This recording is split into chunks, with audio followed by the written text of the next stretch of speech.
Ustadz, apa yang dimaksud dengan madhab dan bagaimana hukumnya bermadhab? Baik, saya ada bahasan yang khusus tentang hal ini dalam fikih ikhtilaf. Coba kita lihat sebentar ya.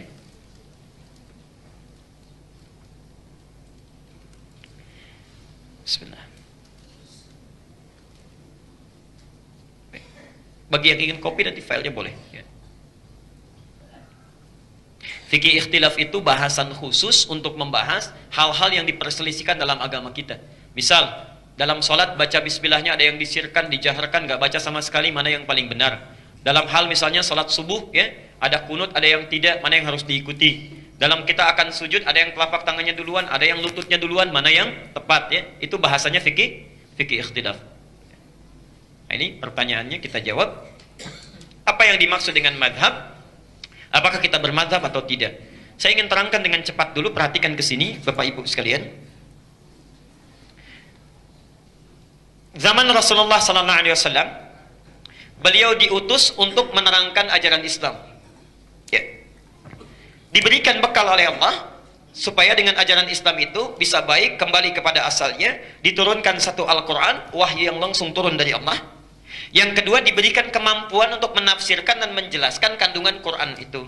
Disebut dengan hadis atau sunnah. Jelas sampai sini? Jadi tugas Nabi menyampaikan Quran. Penyampaian ajarannya ini disebut dengan sunnah. Karena itu setiap umatnya wajib untuk beribadah sesuai dengan Quran dan sunnah. Tidak mungkin ngambil yang lain. Ya, tidak mungkin ngambil yang lain. Karena Nabi hanya ditugaskan dua hal ini. Ya. Diturunkan Quran, minta disampaikan. Kemudian yang kedua, dijelaskan. Penjelasannya disebut dengan sunnah. Dalam semua aspek kehidupan. Dalam semua aspek kehidupan. Saya percepat. Ketika Nabi mengajarkan Al-Quran dan sunnah, yang menerima para sahabat. Ya. Disebut sahabat ada beberapa syarat, umumnya 3. 1, hidup semasa dengan Nabi. Semasa dengan Nabi, sezaman. Yang kedua, melihat Nabi. Melihat Nabi. Yang ketiga, beriman pada Nabi sampai wafat, sampai meninggal. Ya. Kalau keluar dari 3 syarat ini, maka tidak disebut sebagai sahabat. Contoh, hidup semasa dengan Nabi, beriman pada Nabi, tapi tidak pernah melihat Nabi. Itu tidak disebut sahabat, tidak disebut sebagai sahabat. Ya. Contohnya Uwais Al-Qarni. Ya. Uwais Al-Qarni, luar biasa, orang saleh. Ya. Sudah pernah dengar kisahnya? Di ujung saya kalau belum pernah dengarnya. Uwais Al-Qarni nggak melihat Nabi, hidup semasa dengan Nabi, beriman pada Nabi, tapi tidak pernah berjumpa dengan Nabi, maka tidak disebut sebagai sahabat. Sebaliknya, Musailamah Al-Kadzdzab, hidup semasa dengan Nabi, beriman pada Nabi, melihat Nabi, tapi setelah Nabi wafat langsung mengatakan, saya Nabi baru mendapatkan risalah. Saya ingin berikan pesan yang sangat kuat. Hati-hati dengan tutur kata kita, karena langsung turun ayat Al-An'am 93. Ya. Wa man azlamu mimman iftara 'ala Allahi kadziba. Siapa orang yang paling zalim dibandingkan orang yang sering berdusta kepada Allah? Di antara dustanya, 1, mengaku-ngaku Nabi. Mengaku-ngaku Nabi. Yang kedua, maaf, tidak mengaku Nabi tapi mengatakan wahyu turun pada saya, padahal nggak pernah turun. Memang tidak mengatakan saya Nabi, tapi mengatakan baru diturunkan wahyu pada saya, tapi wahyu nggak pernah turun. Karena Allah nggak pernah menurunkan wahyu lagi setelah Nabi Muhammad SAW wafat. Maka orang seperti itu, perhatikan, kalau tidak bertobat sebelum meninggal dunia, maka cara meninggalnya itu, perhatikan, Anda bisa saksikan fi ghamaratil maut, saat dia tersiksa akan meninggal dunia. Wal malaikatu basitu aydihim, malaikat membentangkan sayapnya, itu akan memukul-mukul dulu wajah sampai bagian belakangnya. Jadi sebelum dicabut nyawanya dipukul-pukul dulu. Yadribuna wujuhahum wa adbarahum, di ayat yang lain akan dipukul-pukul bagian depan sampai bagian belakangnya sampai sulit, merasakan kesakitan luar biasa. Baru kemudian nyawanya dicabut. Hati-hati, hati-hati. Ya. Para sahabat menerima Al-Quran dan Sunnah itu jarang sedikit yang menulis. Jarang yang menulis, tidak ada yang mengkodifikasikan kecuali 1-2 orang saja. Paling menulis di batu, di pelepah kurma dan sebagainya. Kebanyakan menghafal. Masya Allah. Orang Arab itu keistimewaannya itu kuat sekali ingatannya. Sekarang agak berkurang, sulit menemukannya. Tapi zaman Nabi, saya waktu kuliah di Tripoli, ada seorang staf namanya Ustadz Mabruk. Masya Allah. Beliau sudah menginput data ribuan mahasiswa. Saya jalan dengan kawan namanya Mas Bahrus ya. Ketika kami jalan bertemu beliau, ditanya, ya Syekh man hadha? Saya bilang hadha Mahrus, ini Mahrus. Mahrus bin Fulan bin Fulan bin Fulan bin Fulan, disebutkan sampai 5 kakeknya ke atas. Dari sekian ribu mahasiswa yang gak pernah lihat wajahnya. Itu keutamaan orang Arab ya. Karena itu mereka hafal Quran walaupun tidak menulis. Hafal Qurannya. Masya Allah. Dan hafal di dalam kepalanya. Karena hafalan terbagi dua ya. Ada hafal di luar kepala, ada hafal di dalam kepala. Ini hafal dalam jiwanya. Saking hafalnya, Masya Allah, salatnya luar biasa. Utsman bin Affan, Pak. Utsman bin Affan. Beliau orang sibuk, pebisnis, selalu merantau keluar masuk Madinah. Tapi dalam sibuknya, jangan tanya wajibnya. Sunnahnya nggak ketinggalan. Tahajudnya khatam Quran. Tahajudnya khatam Quran. Umar bin Khattab gak mau kalah. Sehari semalam 4 kali khatam Quran. 2 kali siang, 2 kali malam. Kita ada di mana? Sesibuk apa? Sesibuk apa? Sibuk gak sempat hafal Quran, Masya Allah. Cita-cita paling tinggi masuk surga, surganya Firdaus bersama Nabi. Baca Quran susah. Sini. Kemudian sahabat Nabi SAW meninggal dunia. Sahabat mulai mengajarkan ajaran Nabi kepada para tabi'in. Ya, para tabi'in. Generasi setelah sahabat. Nah, zaman tabi'in ini, kemudian juga ke tabi'ut tabi'in, metode hafalan, ya, itu sudah mulai bertambah dengan catatan, mulai dicatat. Ya. Karena maaf, sahabat saat Nabi meninggal mulai menyebar. Ya. Ali bin Abi Thalib ke Kufah, Mu'adz bin Jabal kemudian ke Yaman. Ya. Ada yang kemudian sampai Sa'ad bin Abi Waqqas ke Nusantara, abad ke-7, ya, ke wilayah Barus, 414 km dari kota Medan. Ya. Sampai ke Nusantara, Insya Allah. Sampai ke Nusantara. Karena sahabat ini menyebar, ya, Muawiyah bin Abi Sufyan sampai melakukan perjalanan sampai ke wilayah Afrika, ya, Afrika Utara dengan tukang cukurnya Nabi. Tukang cukurnya Nabi itu wafatnya di Libya, ya, ada kuburannya di situ. Kemudian Muawiyah, Amr bin As, ya, melakukan perjalanan. Muawiyah bin Abi Sufyan juga, kemudian ada masjidnya di Syria, ya, artinya keluar wilayah Hijaz, menyebar. Ada yang ke Afrika. Ada yang kemudian Afrika Utara umumnya, masuk lewat Libya, sebelumnya Mesir, kemudian Tunisia, ada Maroko, ada Aljazair, nyebrang ke Andalusia, Spanyol sekarang. Perhatikan sini, saya teruskan. Kemudian ada sebagian lagi ke wilayah Persia. Persia bukan Arab, Irak, Iran itu bukan Arab, ya. Ada yang ke Irak, ada yang ke macam-macam. Ada yang selanjutnya dari mulai ke Yaman, Hadramaut, Mu'adz bin Jabal sampai dengan ke Asia. Ada yang ke Asia. Nah, karena negara-negara ini bukan bagian dari negara Arab, sudah menyebar, maka maaf, satu pemahaman terhadap Islamnya nggak sama dengan generasi sebelumnya. Kekuatan hafalannya berbeda. Maka cara mereka belajar dari sahabat untuk menguatkan hafalan dan meyakinkan ditambah dengan catatan. Mulailah mengkodifikasikan ajaran-ajaran Nabi. Jelas sampai di sini? Pelan-pelan. Nah, generasi yang belajar langsung dari para sahabat, tabi'in dan dari tabi'ut tabi'in, langsung belajar dari mereka, kemudian menghimpun, itu dibatasi sampai dengan tahun 200 Hijrah. Sampai tahun 200 Hijrah. Ya. Jadi generasi emas itu yang menghimpun langsung murni dari sumbernya sampai tahun 200 Hijrah. Itulah yang dikenal dengan ulama salafus saleh. Ya. Salafus saleh. Di antara salafus saleh itu yang paling bersinar, yang ingatannya sangat kuat, kemampuan nalarnya tajam, hebat dalam merumuskan, ada 4 orang ulama. 4 ulama. Siapa mereka? Saya percepat. Satu diantaranya Abu Hanifah, ya, An-Nu'man bin Bashir, yang lahir tahun 80 Hijrah, wafat tahun 150 Hijrah. Ya. Beliau berada di daerah Irak, ya, di Irak. Kemudian Malik bin Anas, ya, lahir tahun 93 Hijrah, wafat tahun 179 Hijrah. Itu tinggal sampai meninggalnya di Madinah terus. Di Madinah, tidak pernah keluar. Ini ahli hadis. Ya. Kemudian ada Muhammad bin Idris, kakeknya yang ke-9 namanya Asy-Syafi'i. Dikenal dengan Imam Asy-Syafi'i, lahirnya tahun 150 Hijrah. Abu Hanifah meninggal, yang ini lahir. Bu, ingat Bu ya, ini saya berikan motivasi. Imam Asy-Syafi'i saat lahir, itu lahirnya di Gaza. Di Gaza. Lahir tumbuh, ayahnya meninggal. Tinggal ibunya, Pak. Tinggal ibunya. Punya cita-cita orang tuanya supaya anak ini menjadi ulama besar. Sumber ilmu ada di Mekah, digendong jalan kaki oleh ibunya, digendong dengan alas kaki yang terbatas sampai ke Mekah. Dari Palestina di Gaza ke kota Mekah, kalau pakai bis sehari 2 malam, itu jalan kaki ibundanya. Dibawa tawaf. Ada halaqah ulama didudukan di situ. Setelah mendengar dibawa lagi sampai meninggalnya. Sampai sekarang dikenal sebagai ulama besar. Kalau ada jasa yang luar biasa, itu ibundanya. Bayangkan, tidak ada mobil, tidak ada motor, tidak ada pesawat, perbatasan luar biasa, perbekalannya juga terbatas, dibawa, digendong sampai ke Mekah jadi ulama besar. antum, para ibu, Masya Allah, kendaraannya ada, motornya ada, mobilnya ada, handphonenya ada, segalanya ada. Kalau dengan semua fasilitas itu belum bisa menjadikan dan mengkadar serta mendidik anak menjadi lebih daripada Imam Asy-Syafi'i, dengan fasilitas apalagi yang dibutuhkan supaya anak-anak kita dekat dengan Allah. Ahmad bin Hanbal, muridnya Asy-Syafi'i, tahun 164 Hijrah, wafat 241 Hijriah. Nah, Bapak Ibu sekalian, keempat ulama inilah yang kemudian menghimpun, sekali lagi, menghimpun semua ajaran-ajaran Nabi yang disampaikan pada para sahabat, termasuk juga kepada para tabi'in, ditulis oleh mereka di kitab-kitabnya. Nah, ini yang paling penting. Lihat sini. Ajaran yang dihimpun dari Nabi itu ada dua sifat. Ada dua sifat. Satu,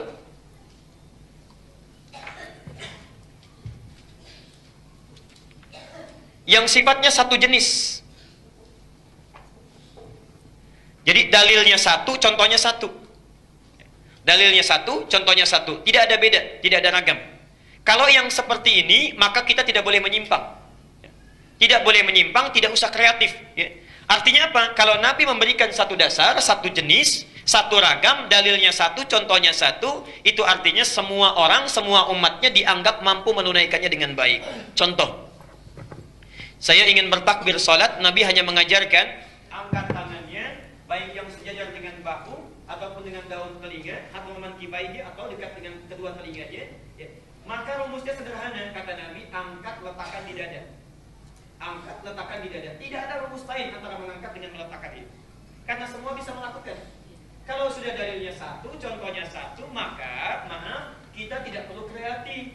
Ya Allah, masa sama orang saya dahulukan yang kanan duluan, sama Allah kok yang kiri duluan? Ya, sedikitlah agak beda supaya lebih baik dalam pandangan Allah. Allah kanan dulu. Allahu Akbar. Nah, ini tidak perlu dilakukan. Ya Allah, kok nggak enak, salam itu kan artinya berbagi ke kanan, berbagi ke kiri. Kalau berbagi itu kan tidak hanya wajahnya, tangannya juga harus ikut memberi. Assalamualaikum, Assalamualaikum. Sampai kiamat kurang 2 hari Anda nggak akan dikasih.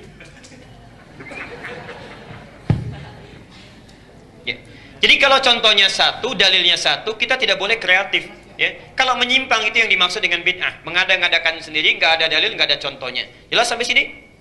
Yang kedua, ini yang paling penting, dan di sini sering memunculkan perbedaan pendapat, tapi ada sesuatu yang tidak wajar, berselisih pada yang tidak diketahui, itu yang nggak wajar. Beragam, jenisnya beragam, ragam jenis. Biasanya kalau seperti ini, Nabi dalilnya tidak hanya satu, contohnya pun beragam. Itu ditunjukkan untuk kemudahan umatnya dalam menunaikan ibadah. Karena umatnya dipandang tidak mungkin melakukan itu kecuali dengan beberapa alternatif. Contoh, Sunan Abu Dawud nomor hadis 838 dari Wa'il bin Hujr, dengan yang kedua nomor hadis 840 dari Abu Hurairah. Ini persoalan tentang, maaf, posisi tangan dan lutut atau kaki saat akan sujud. Maaf, kalau akan sujud itu tangan duluan atau lutut duluan? Tangan dulu, baik. Apa dalilnya? Lutut duluan. Hati-hati, karena ada suami istri tidak tegur sapa, ini kisah nyata. Suaminya langsung yang bilang, suami istri tidak tegur sapa semalaman karena persoalan ini. Suami sholat isya tidak ke masjid, ya, ke rumah, kemudian malamnya di rumah karena terlambat datang dari kantor, ya. Kemudian istri melihat, begitu turun, maaf, lututnya duluan. Dari yang tidak, sami Allah liman hamidah, kemudian akan sujud, lutut duluan. Selesai sholat, kata istrinya, papa itu sholatnya nggak sesuai sunnah. Kenapa? Kok lutut duluan, harusnya tangan dulu? Mama yang nggak baca hadis, katanya. Padahal dua-duanya nggak baca. Dua-duanya nggak baca. Yang satu dengar dari guru yang A, satu dari guru yang B. Suaminya cerita besok paginya, ya, karena jemput ke rumah, masya Allah. Ya. Bapak ibu sekalian, kedua-duanya sebetulnya ada di hadis Nabi. Dan uniknya di kitab yang sama. Di kitab yang sama, bedanya 2 nomor. Di Al-Bukhari nggak ada, di Muslim nggak ada, yang ada di Abu Dawud ini. Yang pakai lutut itu adanya di Abu Dawud nomor hadis 838 dari Wa'il bin Hujr. Di awal-awal masa sholat, dilihat oleh Wa'il, Nabi selalu turun dengan lututnya dulu, baru kedua telapak tangannya. Jelas sampai sini? Diambillah pendapat itu oleh Ibnul Qayyim al-Jauziyah menulis beliau buku sifat sholat Nabi. Silahkan lihat ya. Dalam uraian beliau memilih untuk menggunakan lutut. Kemudian yang menggunakan telapak tangan itu sama di kitab yang sama, beda 2 nomor, yang meriwayatkan Abu Hurairah. Di akhir masa kehidupan Nabi, beliau selalu sholat mendahulukan kedua telapak tangannya. Maaf kalau sudah agak sepuh-sepuh itu biasanya kan persoalan ya di kaki. Ya, Bapak Ibu lebih tahu lah ya. Turun kedua telapak tangan duluan. Ya. Karena itu Abu Hurairah melihat, diriwayatkan kepada kita, dirangkum oleh Abu Daud. Muncul Syekh Muhammad Nasiruddin Al-Albani mempopulerkan riwayat ini karena khawatir orang menganggap hanya boleh pakai lutut saja. Dipilih oleh Syekh Muhammad Nasiruddin Al-Albani riwayat yang kedua. Jadi Anda yang pakai Al-Albani misalnya, bacanya dari situ, lihatnya dari situ, dan judul bukunya sama, Sifat Salat Nabi. Cuma memilih riwayat yang kedua tanpa menyalahkan riwayat yang pertama, karena dua-duanya dalilnya ada. Jadi yang pakai telapak tangan boleh, pakai lutut boleh, yang salah yang kepala duluan.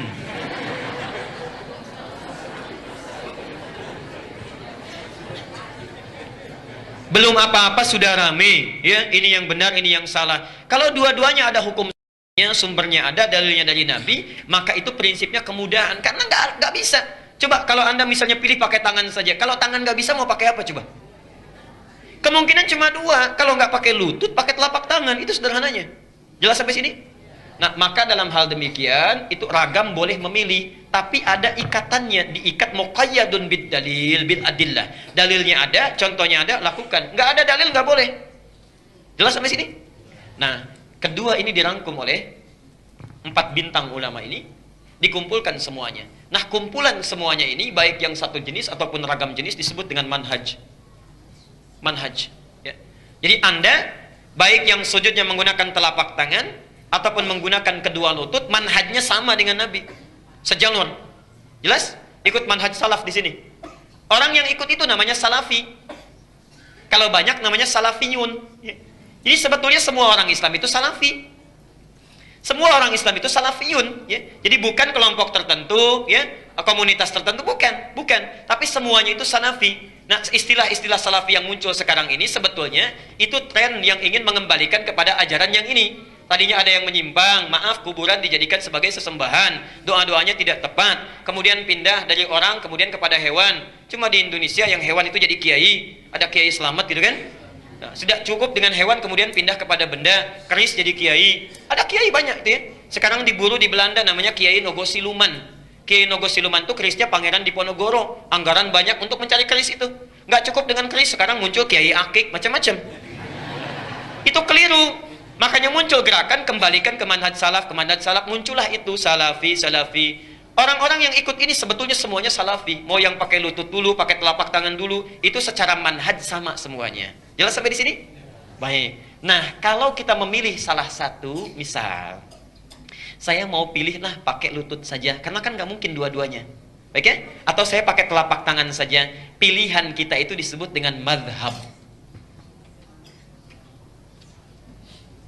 Jadi semuanya disebut dengan manhaj, pilihannya disebut dengan madhab. Singkatan dari madhahaba ilaihi.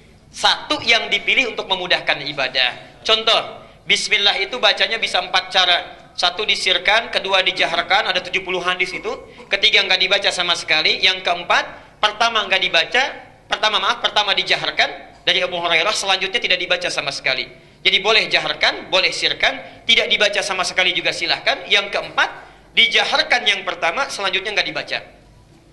Maaf, sekarang saya contohkan. Misal, ini Imam Asy-Syafi'i ngajar, datang ke satu tempat misalnya, ke Mesir, Afrika Utara. Orang-orang Mesir belum tahu bacaan sholat. Saya mau sampaikan, diajarkan semuanya cara bismillah atau diajarkan satu saja? Orang yang belum tahu bacaan sholat, belum mengerti sholat, mau diajarkan seluruh bacaan atau satu saja? Satu.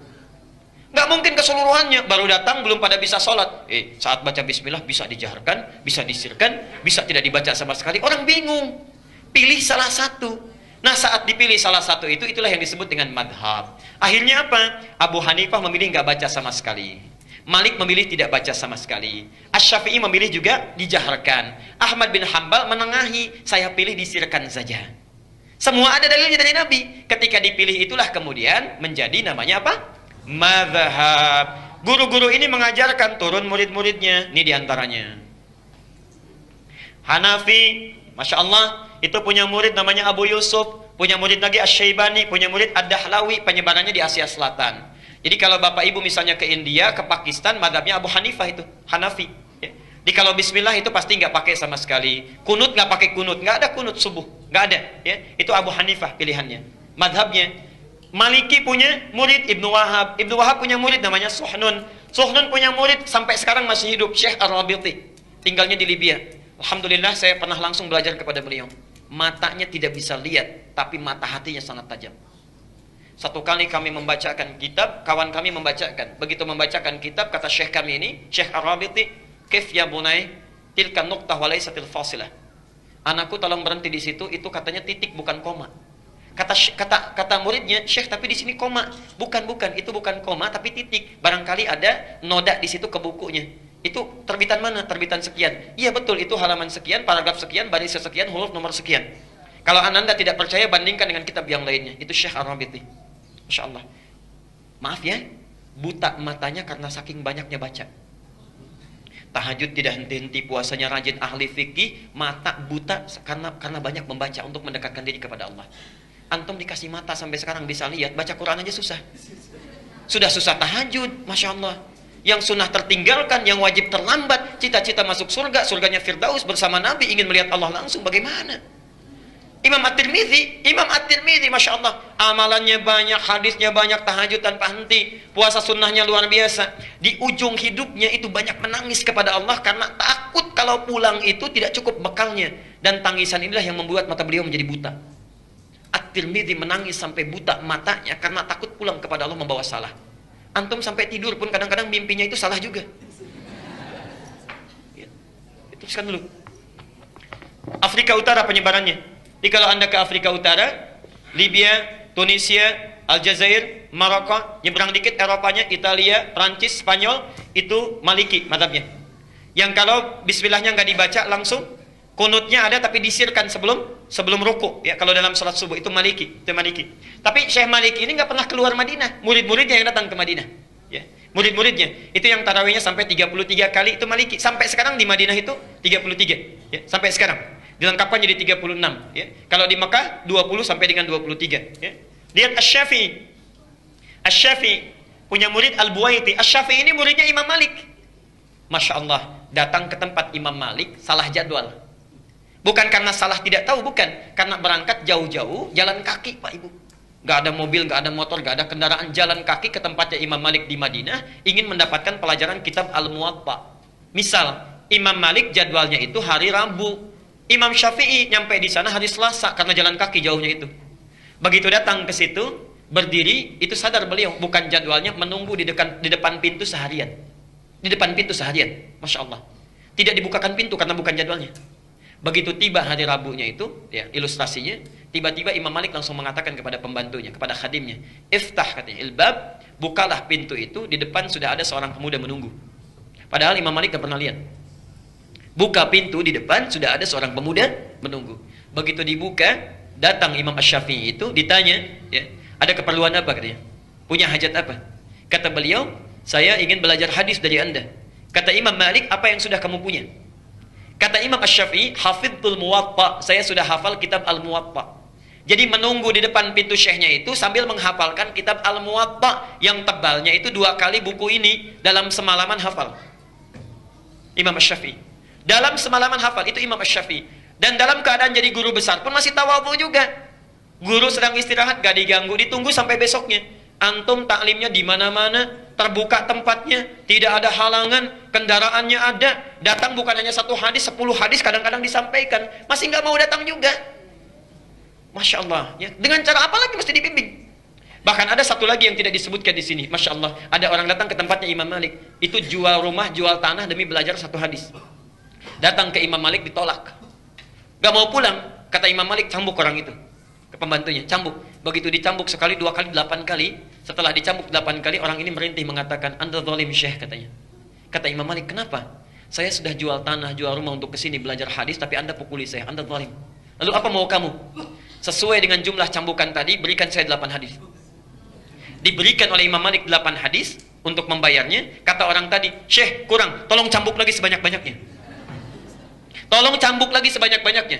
Orang mau ngambil hadis 8 saja, mau dicambuk dulu. Antum datang ke sini saking mudahnya, dikasih air minuman juga, disediakan snack juga kalau malam Jumat, belum mau juga belajar, dengan cara apa lagi? Cita-cita masuk surga, surganya Firdaus bersama Nabi, ingin melihat Allah tanpa hijab, Masya Allah. Punya murid namanya Al-Buwaiti, Buwaiti punya murid namanya Al-Bukhari. Jadi Imam Al-Bukhari yang nulis kitab Sahih, ya, Sahih Al-Bukhari itu muridnya Al-Buwaiti, madhabnya Syafi'i. Kemudian Wahbah Az-Zuhaili, saya pernah bertemu beliau di Tripoli, ya. Ini orang Syria, sampai sekarang masih hidup. Di antara karyanya Al-Fiqhul Islami wa Adillatuhu, ya. Wahbah Az-Zuhaili, penyebarannya Asia Tenggara banyaknya, umumnya Asia Tenggara. Kemudian Ahmad bin Hanbal Hambali, punya murid namanya Al-Athram, punya murid lagi Syekhul Islam Ibnu Taimiyah, ya, itu Hambali. Kemudian Ibnu Qayyim Al-Jauziyah sampai berakhirnya di Syekh Al-Albani. Penyebarannya di Teluk, ya.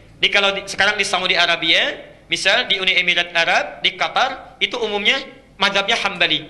Yang kalau salat bismillahnya disirkan, ya nggak ada kunutnya kecuali nazilah dan sebagainya, itu Hambali. Jelas sampai di sini? Nah, Indonesia apa?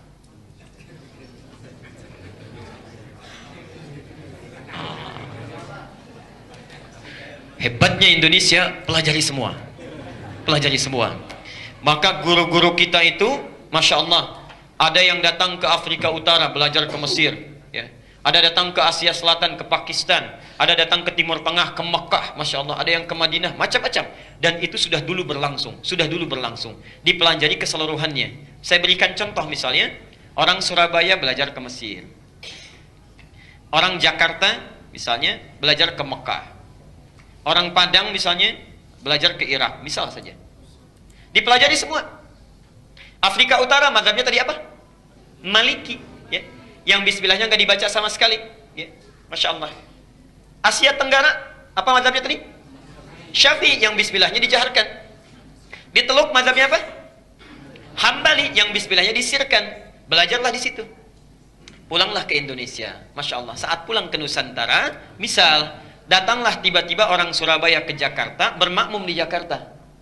Yang Surabaya ini karena belajar dari Afrika Utara, Mesir, ya, bismillahnya dijaharkan, ya, mazhab Maliki. Kalau Mesir terbagi dua, misal ke Libya, bismillahnya tidak dibaca sama sekali, ya. Kemudian yang di sini karena belajar ke wilayah yang sifatnya Syafi'i, ya, bismillahnya dijaharkan. Ketika datang orang Surabaya ke Jakarta, bermakmum di belakang yang kemudian tidak dibaca sama sekali, dibaca bismillahnya dijaharkan, Bismillahirrahmanirrahim. Ini belum pernah dengar. Ngaco nih sholatnya nih. Harusnya nggak dibaca nih. Ya. Yang ini juga begitu.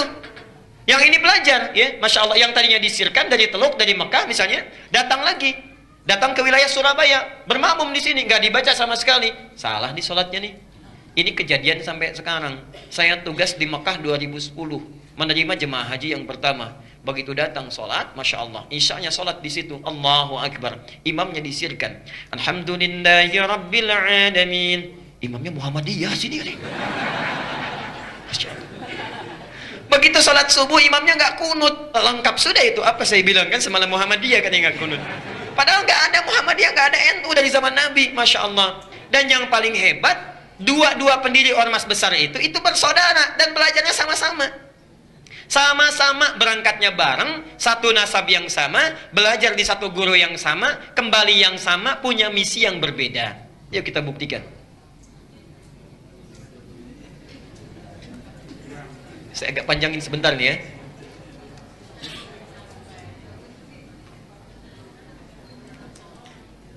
Satu, namanya Kiai Haji Muhammad Hashim Al-Ash'ari. Muhammad Hashim Al-Ash'ari. Kemudian nanti mendirikan Nahdlatul Ulama tanggal 31 Januari tahun 1926. Kedua, siapa namanya? Kiai Haji Ahmad Dahlan. Sebetulnya bukan nama asli, nama aslinya Muhammad Darwish. Muhammad Darwish. Cuma nanti saat pergi ke Mekah, keduanya ini oleh gurunya Muhammad Darwish diganti nama menjadi Ahmad Dahlan. Ahmad Dahlan mendirikan Muhammadiyah. tanggal 18 November tahun 1912. Nah, pertama, dua-duanya ini bersaudara. Bersaudara. Ketemu nasabnya di saudara jauhnya. Muhammad Hashim Al-Ash'ari bin Abdul Wahid. Bin Abdul Wahid. Bin Abdul Halim. Abdul Halim nama aslinya Pangeran Bernawa. Pangeran Benawa. Bin Abdurrahman. Abdurrahman nama aslinya Sultan Hadiwijaya. Dikenal dengan Joko Tingkir. Bin Abdul Fattah. Bin Abdul Aziz. Bin Abdullah. Bin Maulana Ishaq. Siapa Maulana Ishaq itu? Bapaknya Raden Ainul Yakin yang dikenal dengan Sunan Giri. Bertemulah nasabnya di Maulana Ishaq. Maulana Ishaq. Nanti kita jelaskan siapa Maulana Ishaq ini. Kiai Haji Ahmad Dahlan, ini nasabnya nyambung ke sini Maulana Ishaq. Kiai Haji Ahmad Dahlan bin Kiai Haji Abu Bakar, bin Kiai Haji Ilyas, bin Kiai Sulaiman, bin Kiai Murtada, bin Demang Jurang Juru Kapindo, bin Demang Jurang Juru Sapisan, bin Kiai Gerbek, bin Maulana Ishaq. Sini. Maulana Ishaq. Bertemu di sini. Ya.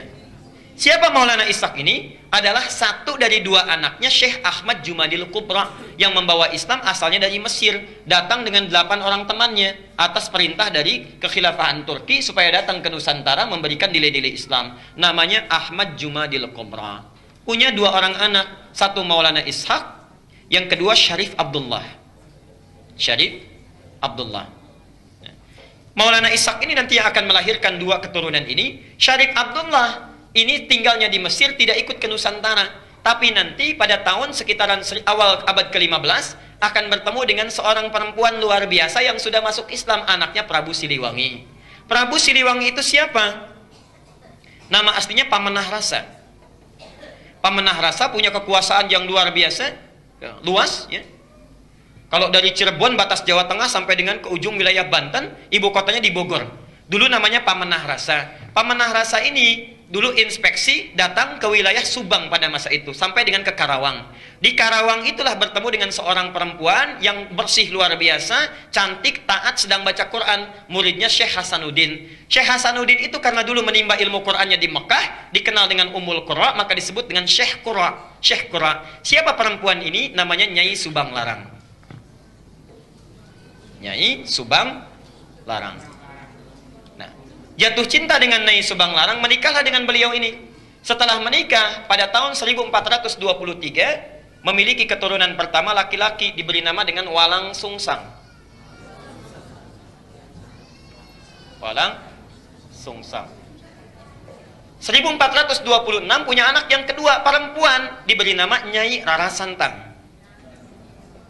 Rara Santang. 1427 lahir anak yang ketiga, diberi nama dengan Raja Sengara. Raja Sengara.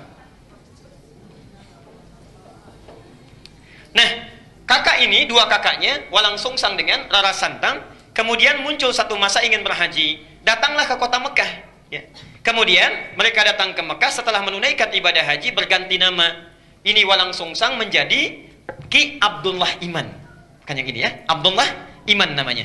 Gelarnya Ki Samadullah. Gelarnya Ki Samadullah. Kiai Samadullah. Samadullah. Ini Rara Santang berganti nama menjadi Syarifah Mudaim. Syarifah Mudaim. Saat akan pulang di jalan bertemu dengan Syarif Abdullah. Syarif Abdullah langsung meminang Syarifah Mudaim untuk dijadikan istrinya. Menikahlah kedua orang ini, lantas berangkat ke Mesir. Di Mesir kemudian mereka menyatu, bersama-sama berumah tangga, melahirkan seorang anak namanya Syarif Hidayatullah.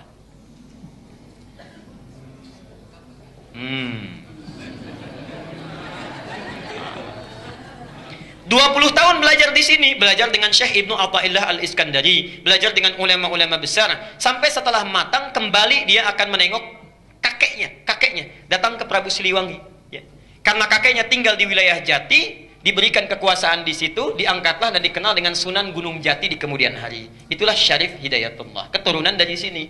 Sedangkan Ki Samadullah pergi ke satu wilayah dikenal dengan Lemah Wungkuk, minta izin pada bapaknya untuk memajukan wilayah itu. Di Lemah Wungkuk itu, Masya Allah, itu etnisnya campuran. Ada orang Cina, orang Arab, orang lokal, masih belum bagus. Minta izin supaya ditata. Campuran dalam bahasa lokal itu disebut dengan caruban. Oh, caruban.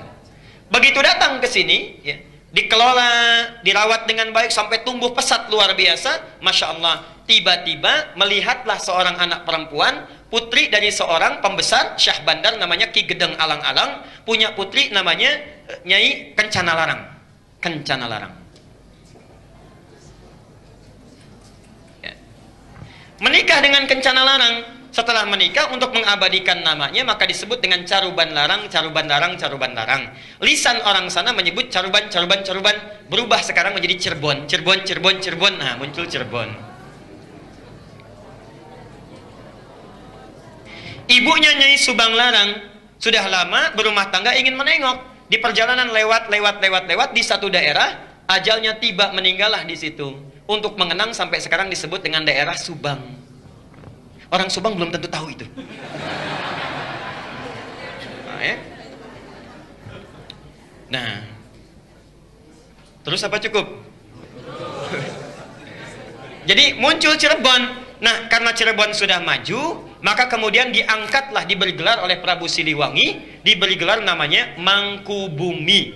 Ya, Mangkubumi. Ini pertama gelar ini. Mangkubumi itu artinya khalifah fil ard. Al-Baqarah ayat ke-30. Wa idz qala rabbuka lil malaikati inni ja'ilun fil ardi khalifah. Fil ardi itu bumi. Khalifah, mangku, yang merawat, memangku bumi. Jadi gelar mangku bumi itu sama dengan khalifah. Jadi salah total kalau mengganti gelar khalifah menjadi mangku bumi. Sami mawon.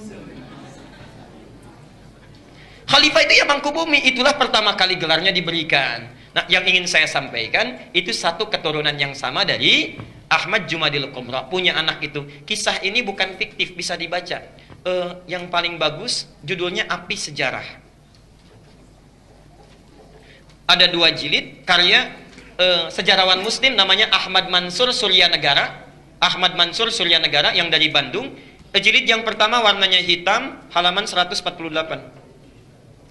Itu dimulai di situ kisahnya. Yang punya bukunya silahkan. Nah, apa hubungannya dengan yang paling atas? Kiai Haji Ahmad Dahlan, Kiai Haji Muhammad Hashim Asy'ari itu berangkatnya bareng, satu keturunan berangkat bareng. Di Mekah itu berguru pada seorang ulama besar, alim luar biasa dari Minangkabau, namanya Syekh Ahmad Khatib Al-Minangkabawi. Syekh Ahmad Khatib Al-Minangkabawi. Ada juga yang menyebutkan riwayat dari Sambas, Syekh Ahmad Khatib As-Sambasi. Belajar dari situ, setelah selesai, dua-duanya punya keunikan. Kiai Haji Ahmad Dahlan itu senang sekali praktek. Ya, tidak terlalu banyak teoritis, langsung praktek. Begitu pulang ke Nusantara, langsung mempraktekkan ajaran-ajarannya, membuat persyarikatan, kemudian persyarikatan Muhammadiyah. Muhammad itu nama Nabi, Yah itu nisbah, mengikuti. Jadi ingin memperbaiki keadaan seperti sesuai dengan Nabi. Bikin rumah sakit, bikin sekolah dan sebagainya, praktek dakwah. Kiai Haji Hashim Asy'ari, Muhammad Hashim Al-Asy'ari, Masya Allah, beliau itu senang nulis kitab. Beda dengan Ahmad Dahlan. Menulis kitab sampai ada 19 karya beliau dihimpun di satu kitab besar. 19 kitab, dari mulai pertama adab dalam menuntut ilmu, kedua risalah Ahlussunnah wal Jamaah, ada kitab An-Nurul Mubin fi Mahabbati Sayyidil Mursalin, sampai 19 kitab. Masya Allah. Jadi akan menyeimbangkan, saudaranya praktek, yang satu memberikan teorinya. Itu asalnya. Dan kalau Anda baca buku aslinya, kitabnya, Masya Allah, itu sama persis, gak ada bedanya. Aliran-aliran menyimpang yang di tanah Jawa disebutkan sama sekali. Misal, risalah Ahlussunnah wal Jamaah buka halaman ke-9. Faslu awal zuhuril bid'ah fi ardi Jawa wal mubtadi'ina fiha. Pasal menerangkan tentang awal munculnya bid'ah di tanah Jawa dan siapa tokoh-tokohnya. Bid'ah yang dimaksudkan bukan fikih tapi akidah. Halaman ke-10 paragraf yang kedua, baris 1 sampai dengan baris yang ke-4. Silahkan lihat. Wa minhum rafidhiyuna. Di antara aliran bid'ah itu adalah Syiah Rafidah. Syiah. Ya. Beliau langsung menyebutkan, bukan saya. Beliau langsung yang menyebutkan. Asalnya semua sunni, kata beliau itu. Semua sunni. Cuma terjadi di tahun 1333 Hijrah, sama dengan 1909 Masehi. Datang tiba-tiba entah dari mana, ada satu aliran disebut dengan Syiah. Pekerjaannya, yasubbuna sayyidana Abu Bakrin wa Umar radhiyallahu anhuma. Seringkali mencela 2 sahabat Nabi, yaitu Abu Bakar dan Umar. Disebutkan dalilnya, hadisnya. Kemudian halaman yang ke-11-nya, wa minhumul abahiyuna, ada aliran kepercayaan abal-abal, abahiyun, semua boleh. Siapa mereka? Yang merasa dekat dengan Allah, wasafa qalbuhu, hatinya merasa sudah bersih, jernih. Sehingga kalau sudah bersih jernih itu tidak berlaku ketentuan dan larangan. Jadi kalau nggak sholat pun nggak apa-apa karena sudah dekat dengan Allah. Gelarnya tinggi, Pak Kiai, Pak Kiai kok nggak sholat ya? Kan sudah adzan. Jasad bapak bersama adik, tapi roh bapak sedang sholat. Nah itu diantara yang kacau itu ya. Jadi larangan nggak berlaku karena sudah dekat dengan Allah. Ini penyimpangan langsung disebutkan di Quran surah ke-2 ayat 80 Al-Baqarah. Ya. Ada lagi aliran yang reinkarnasi tanasukhil arwah, ya. Bahkan ada jahlatul mutasawwifah, orang sufi yang paling bodoh, disebutkan oleh beliau. Siapa itu? Itu yang mengaku menyatu dengan Tuhan, Allah sudah menyatu dengan dirinya, manunggaling kaulah Gusti. Siapa kamu? Saya adalah Allah. Allah sedang apa? Allah sedang makan. Nah itu sudah lain. Jadi itu diantara kitab-kitab beliau. Nah jadi tidak ada bedanya. Kisah yang terakhir yang ingin saya tutup, satu kali muridnya Kiai Haji Hasyim Asy'ari itu berkunjung ke Kauman ke Jogja. Karena Ahmad Dahlan pulang ke Kauman, Hasyim Asy'ari pulang ke Tebu Ireng ke Jombang. Datanglah dari Jombang itu, kemudian ke wilayah Kauman, dilihat di situ. Kok ini beda ya katanya. Balik lagi ke Tebu Ireng. Syekh katanya, itu ada aliran di Kauman yang menyimpang. Bagaimana caranya? Begini. Siapa orangnya? Namanya sekian. Ciri-cirinya bagaimana seperti ini? Itu bukan menyimpang. Itu saudara saya. Bantu sana balik lagi. Masya Allah. Ketika membantu balik lagi, kemudian sampai di situ berumah tangga, punya anak namanya Ahmad Azhar Bashir. Sampai kemudian jadi pimpinan pusat Muhammadiyah. Yang digantikan oleh Amin Rais, digantikan oleh Syafi'i Ma'arif, digantikan Din Samsudin. Agustus nanti mau muktamar itu. Ya, mau diganti lagi karena sudah 2 periode. Saya baca itu. Jadi saya tahu itu, ya. Sama juga NU juga begitu, sama sampai sekarang, sampai Akil Siraj, ya. Hasyim Muzadi digantikan Akil Siraj, sekarang mau nyalon lagi yang kedua itu, ya. Jadi insya Allah baca. Dengan membaca itu menambah wawasan kita, jadi paham, bersikap kita bijak. Saya semua dibaca, walaupun yang dibaca itu tidak semua harus diamalkan. Saya baca, informasi saya baca, Bapak Ibu mau tanya apa saja, insya Allah kalau tahu saya jawab. Tanya musik, saya nggak pernah main musik, saya nggak suka. Dan bukan bagian dari hal yang penting. Tapi teorinya saya hafal. C, D, E, F, G, A, B, C, G, A, B, C, D, F, G, D, F, G, A, B, C, D, A, B, C, D, F, G, A, E, B, C, A, B, C, D, E, B, C, F, G, A, B, B, C, B, C, D, A, B, C, B, C, saya tahu itu. Ya. Jadi bersikap dengan baik. Saya kira kita cukupkan dulu ya untuk hari ini karena kita harus berpindah tempat juga. Jadi barangkali itu materi kita untuk hari ini. Mudah-mudahan Allah memberikan keberkahan kepada kita semuanya. Dan semoga dengan pertemuan kita, sebagian dari pertanyaan yang belum terjawab nanti akan disimpan, mudah-mudahan bisa dijawab di pertemuan yang akan datang.